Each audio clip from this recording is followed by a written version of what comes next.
ಕರ್ನಾಟಕದ ರಾಜ್ಯದ ಕರಾವಳಿ ಭಾಗದಲ್ಲಿ ಮತ್ತು ದಕ್ಷಿಣ ಒಳನಾಡಿನಲ್ಲಿ ಧಾರಾಕಾರವಾಗಿ ಮಳೆ ಸುರಿತಾ ಇದೆ. ಕರಾವಳಿ ಹಾಗೂ ಮಲೆನಾಡಿನಲ್ಲಿ ಜೂನ್ 14ರವರೆಗೆ ಅಂದ್ರೆ ಇನ್ನು 3 ದಿನ ಮಳೆಯಾಗಲಿದೆ ಎಂದು ಹವಾಮಾನ ಇಲಾಖೆ ಮುನ್ಸೂಚನೆ ನೀಡಿದೆ.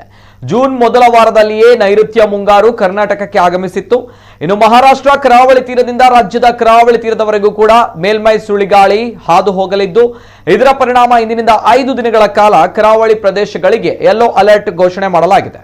ಉತ್ತರ ಕನ್ನಡ, ದಕ್ಷಿಣ ಕನ್ನಡ, ಉಡುಪಿ ಜಿಲ್ಲೆಗಳಲ್ಲಿ ಧಾರಾಕಾರವಾಗಿ ಮಳೆ ಸುರಿಯುವಂತಹ ಲಕ್ಷಣವಿದೆ.